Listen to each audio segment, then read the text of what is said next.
So I've been asked to talk about Tesla stock, but more specifically, what could be to come in 2024. There's some pretty big events coming up here in the near-term future that we will discuss, but there's really just a couple things that you need to know that will dictate what happens with Tesla stock. It's important to know that Tesla is, by definition, the most interest rate sensitive company that exists on the markets today. It's more interest rate sensitive than a bank. It's more interest rate sensitive than your dog crap company, Joe Schmo, a Fisker, or any other company that is near bankrupt. That is because Tesla, well, they are pretty much self-financed. They don't need to go out and raise capital. They generate enough profits to invest in R&D and SG&A. They have enough money to do those things.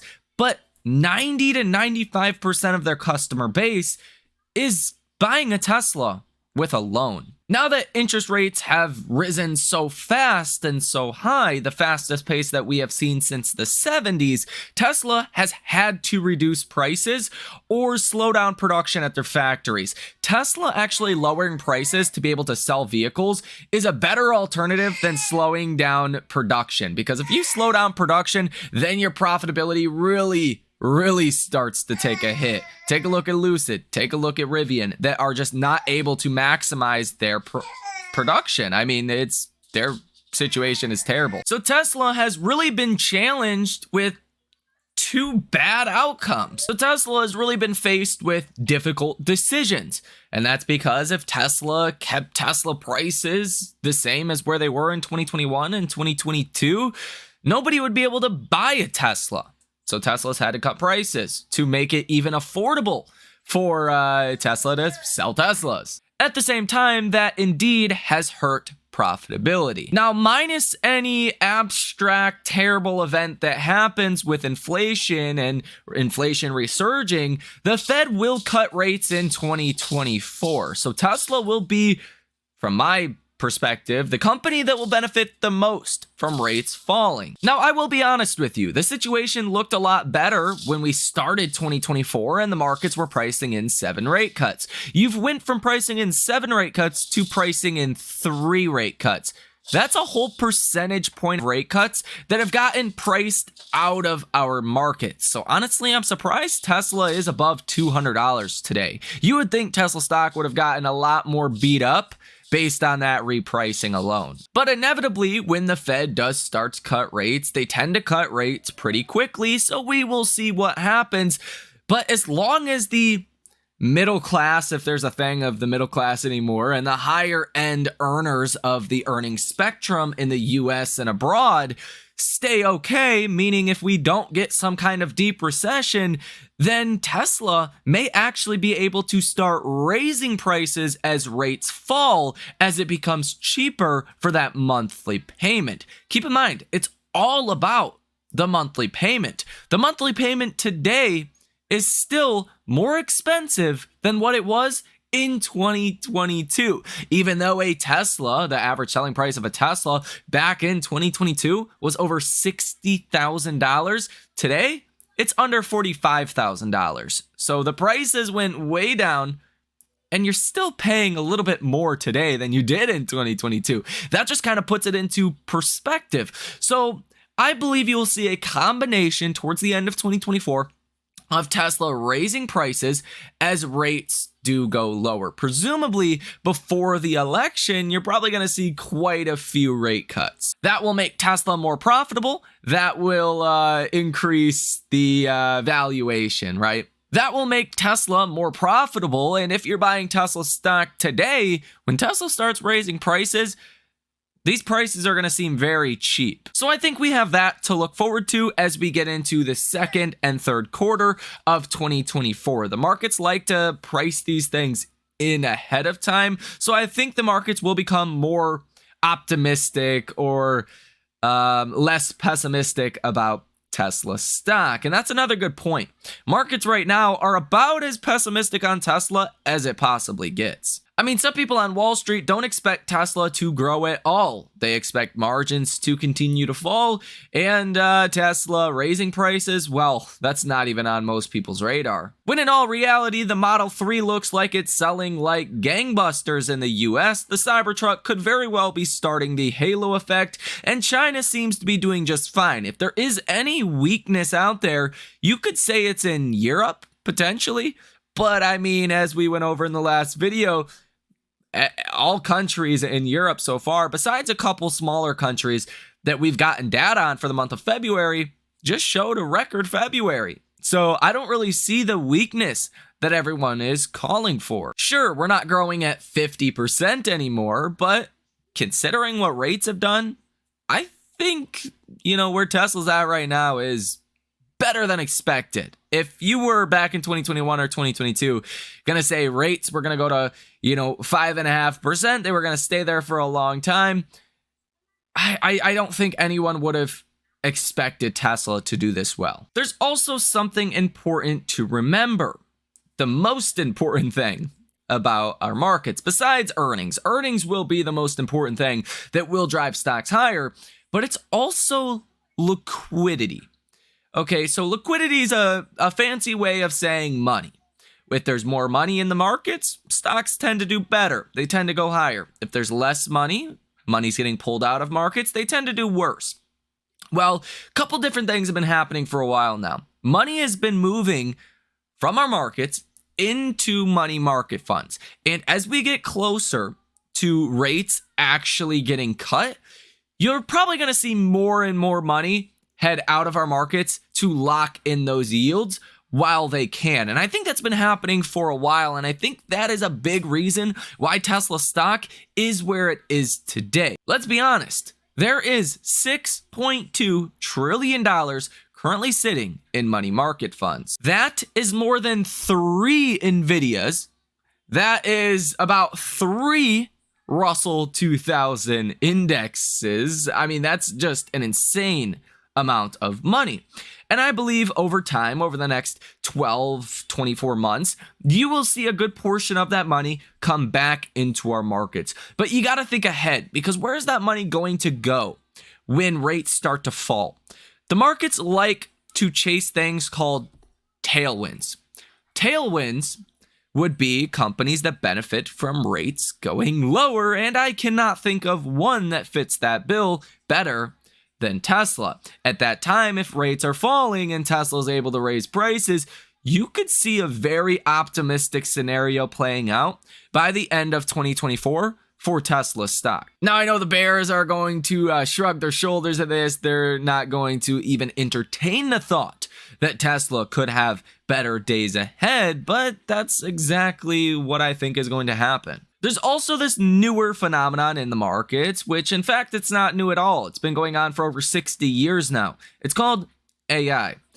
Right now, you're in the very early innings of AI. I think the sectors in which you are seeing the AI FOMO, if you will, it's a little bubblicious. Your semiconductors. This is your hardware play of AI. Now, I think it's important to understand, whoever's buying these NVIDIA GPUs, they have to see some results from those GPUs. So if this is really going to turn into a 10 or 20 or 30 year transition into AI revolutionizing the world, NVIDIA is not going to be the only winner. NVIDIA shouldn't be the biggest winner, because what you will need to see is companies seeing positive results from GPUs. Companies are not going to continue to plow billions and billions of dollars into NVIDIA hardware if they're not getting anything out of it on the back end. I think as we progress throughout 2024, as the returns have already been had for NVIDIA and your other semiconductors, that's key. We'll talk about that here soon. There is an event coming up for semiconductors over the next 2 weeks or so that you definitely need to know about. But as we progress past the hardware phase of AI, it's going to turn into real world use cases for AI.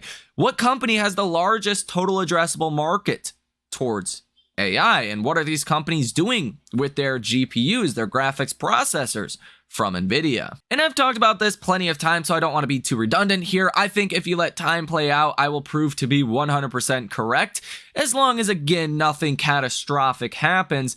But Tesla's AI has the most applicable value that could be added to the most amount of people. And what I mean by that is everyone could benefit from cars driving them around, right? Robotaxi network, driverless taxis. I would do that. I've never done an Uber in my life because I don't like random people. Even though you're just fine, and in all reality, the Uber driver's in more danger than you. But I would much prefer a car that drove itself. And I'm a 25-year-old male. I can only imagine how appealing that would be to the average person out there. That's one area, but just the productivity add that you could see to your lives if FSD could drive you around. That's applicable to every household in the world, at least that is a developed household that could afford to buy a vehicle. And I was going to say a Tesla, but Tesla's going to be coming out with a $25,000 vehicle, hopefully next year, if not in 2026. And that is really going to also address Tesla's total addressable market. I mean, basically everyone should be able to afford that vehicle. Then you have robots. I don't actually think humanoid robots are going to make it mainstream. I think humanoid robots are going to be great for factory work, warehouse work, maybe construction work. But I think the actual use case for robots is maybe, like a cylinder looking thing. I don't think people like the idea of robots acting, talking, or being like humans. But I think Tesla inevitably will have a robot division of their business, and there could be unlimited value creation there that could be added to people's lives and the economy. Long story short, I don't think this is valued into Tesla stock at all today. I don't even think the Cybertruck doing well or the refreshed Model 3 doing well is priced into Tesla stock at all. In fact, some people are expecting Tesla could see negative year-over-year growth. I think it's way too negative in Tesla stock right now. And that's an opportunity if you, kind of resonate with anything I'm saying. If any of this makes any sense, maybe it is a good buying opportunity for you in Tesla stock. I think whether or not Tesla stock falls from here comes down to what happens in the economy. I think a lot of people have gotten way too far over themselves, way too far over the heels in thinking bad economic news is good news for stocks. We got bad ISM manufacturing data today. It missed across the board. The S&P went up almost 1%. The NASDAQ was up more than 1%, because presumably that means the Fed's going to be less aggressive. They're going to start cutting rates sooner. Now, believe it or not, in the period in which the Fed is paused, that tends to be the better time for, one, the economy, and for the markets. When the Fed cuts rates, stocks on average fall about 23% over the course of about 200 days. We'll see if that happens. It really depends on how the economy is doing, but long story short, eventually, bad economic data will not be good news for stocks. And if we go into a recession or not, I think that's the biggest danger in 2024. Or if we just look like we might be going into a recession. Don't forget 2022, where I guess technically you entered into a recession by about mid-year, where you had 2 quarters of declining growth. But really the crash in October, November, the lows of 2022, this was based on fears of a recession in 2023. I think people have not priced that as a possibility for a while here now. Just looking at how the markets have basically went straight up, everyone said, yeah, there's no chance of a recession. I'm saying even if it starts to look like we could have a possibility of a recession, that could give you 5 to 10% downside from here, and it's not priced in. Now, for those of you guys that made it towards this part of the video that have been watching for a while, I'm going to throw you guys a little bone because, next week could get a little interesting, and the week after that's going to get very interesting. So next week, you're going to hear from Fed Jerome Powell. You're actually not going to have that much data on Tuesday. You have ISM Services PMI. On Wednesday, you have JOLTS job openings and the interest rate decision from Canada. You also have the ADP employment change, which comes out at 8:15 in the morning on Wednesday. That means we get the non-farm payroll report later into this week as well. That is going to be on Friday. We're going to get that and the unemployment rate. So actually, there will be a ton of data next week. I stand corrected. But in fairly the beginning part of the week, on Wednesday, you're going to get a speech from Fed Jerome Powell. Not just any kind of speech. It's a testimony in front of Congress, right? So we're not expecting to get any new information from Powell, but we might. We have in the past. That's going to happen on Wednesday and on Thursday. The bigger day could be Thursday. We'll have to wait and see just what the scheduling looks like, in which I don't have that right now at my disposal. And then tomorrow of next week, Friday of next week, the day after Thursday, with the non-farm payroll report and the unemployment rate, that's also going to be very important. Now, that's next week. The following week after that, yeah, it's going to get even crazier. Because let's be honest, the S&P and the NASDAQ, they are where they are because of this AI revolution that you have seen. With GPUs, NVIDIA, with ARM, with SMCI, with Avgo, Broadcom, and many others, Microsoft for that matter. Money has gotten pooled out of certain places of the markets, and it's gathered into other places of the markets. For an example, Tesla stock, one of the reasons why I think Tesla is one of the worst performers so far in the S&P to start 2024 is because Tesla is not grouped into that AI category. Tesla has a large market cap, $600 billion or so. It's not grouped into that AI category, so every time you get good news for AI, good earnings from NVIDIA, whatever else is going on, more FOMO in the AI revolution, we'll call it, people sell Tesla and they buy these AI stocks that are NVIDIA and Microsoft. They're heavily weighted to the broader markets. So I think the AI trade here in the markets is a lot more important than most think. I think the S&P would probably be down at least 10% right now if the AI trade would have failed by now. If NVIDIA earnings would have been bad or missed, the S&P would be substantially lower right now. And that's just to put this into context. Now, there is a disaster coming soon. A catastrophe.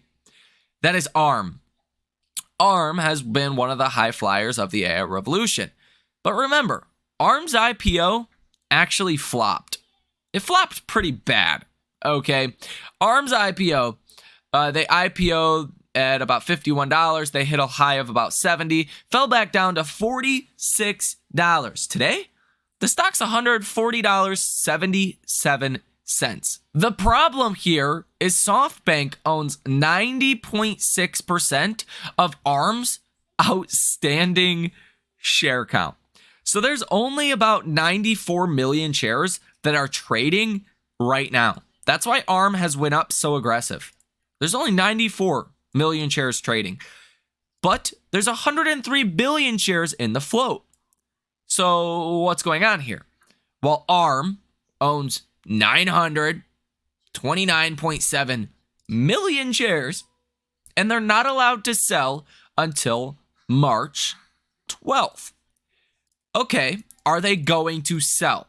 I guess that's the question. Is SoftBank going to sell? Number one, I mean, this ARM position, which is worth $130 billion, is more than the entire market cap value of SoftBank. SoftBank's market cap is only about $85 billion. That's weird. That just shouldn't happen altogether. That's never going to end well. Okay, that's number one. But it's also important to remember that SoftBank was trying to sell ARM in 2022 for $40 billion. In 2016, SoftBank took ARM private for $32 billion. So ARM was looking to make about $8 billion in their ARM investment. $8 billion, that's it. They were willing to sell at 40 billion. They bought the company for 32 billion.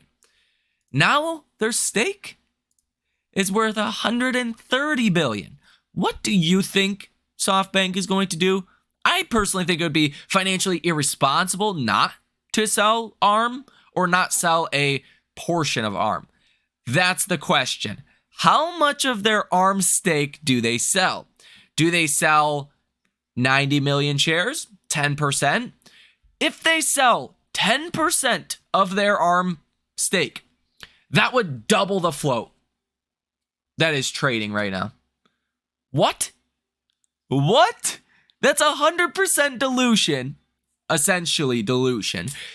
If SoftBank sells 10% of their ARM position, maybe that happens, okay?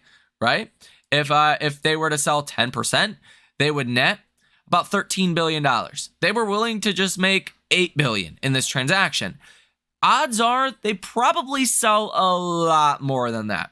Odds are they probably sell about 40% of their stake. They would bring in $52 billion. That would be a profit of $20 billion from 2016 in their ARM purchase. Now, if they sell 30% of their stake, okay, so let's see exactly what that would look like as far as dilution-wise. That would look like 278 million shares the SoftBank would sell. Divide that by 94 million shares that are currently trading.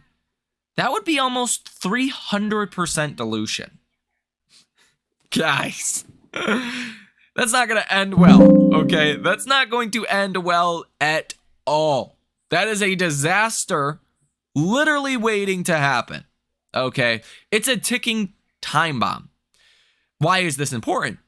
Well, a lot of what you're seeing with this whole AI revolution, NVIDIA, Broadcom, ARM, all of these stocks, a lot of it is quantum traders, quantum algorithms that are just buying all these stocks on good news and sell these stocks on bad news. We've really had a lack of bad news, so there hasn't been much selling as of recently. But when this happens, and let's say ARM could fall 10 to 20% in a single day. And that's being generous. I mean, it could fall more than that, just depending on how much of their stake SoftBank wants to sell. Maybe they will sell it kind of slowly, right? Sell 5 million shares here a day, 5 million shares there a day. Yeah, maybe they do something along those lines. But SoftBank, they want to get out. And when ARM starts to fall or collapse potentially, that's going to drag down all of these other AI stocks with it. Now, the average volume that you see is about 15 million shares. If ARM potentially sells 30% of their stake, or SoftBank sells 30% of their stake, that's going to be 278 million shares. 278 million shares divided by the average volume that you see for any given day, around 15.36 million. It's going to take them about 18 days. And that's if they sell 15 million shares a day. The average volume that you see. Guys, it's not going to end well here. Any kind of, justification you put on it, it's not going to end well. Look at their PE.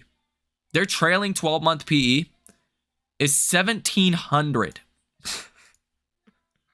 Their forward PE is like 1,000. It's kind of insane, okay?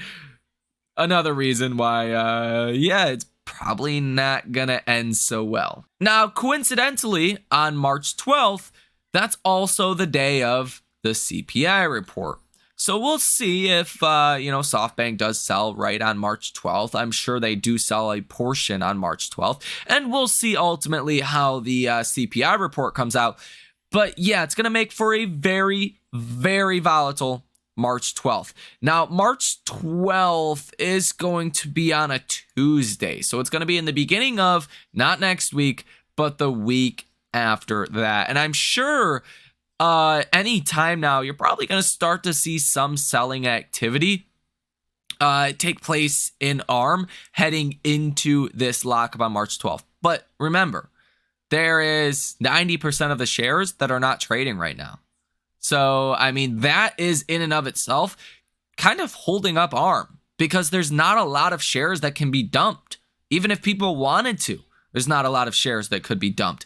It's even hard to get your hands on shares to short in this stock because there's only 94 million shares outstanding. If you consider maybe half of that is bought and held in brokerage accounts right now for the long term, which is a terrible time to be buying and holding this stock for the long term.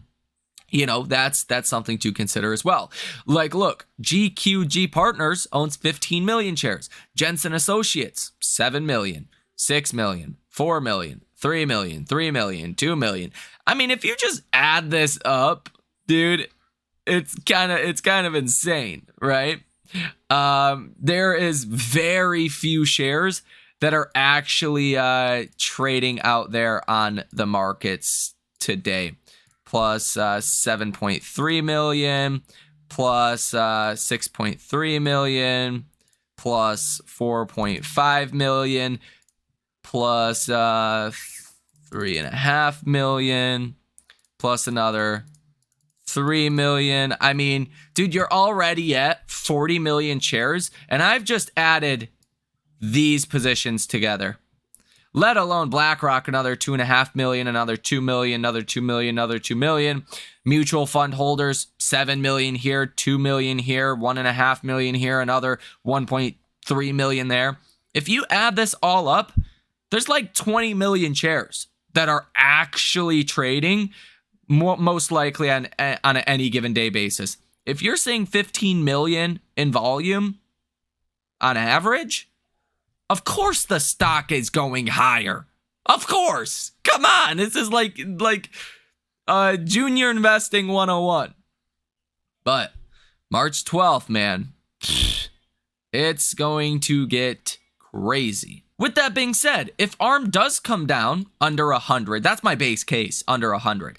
The gap to fill, you could say, after earnings could be down to about 94, 95. I think ARM could go even sub $80, just depending on how much SoftBank does sell. When that happens, I think you get a little bit of a breather in the S&P and the NASDAQ. Maybe that's when the correction does start in the S&P and the NASDAQ. And maybe that does lead more money to go elsewhere into the markets, into a stock like a Tesla, into other names, small and mid-cap stocks. Because keep in mind, remember what we said in the beginning of this video, there's not a lot of liquidity. There's not a lot of money. So when the money is pooling into, you know, these areas of the markets, I mean, like AI stocks, there's just not a lot of money that is going elsewhere. And if you want to hear something else kind of crazy, if you look at the total market cap value of ARM, the market cap value is $144.5 billion. Yeah, out of that, SoftBank owns $130 billion worth. That's insane. There's only $14.5 billion that is actually owned by other individuals. So yeah, that's kind of insane. Those numbers are just ridiculous. Now, if you look at even the fair value here on Robinhood, it's $45. And that looks kind of appropriate to me. I mean, you'll never justify this valuation.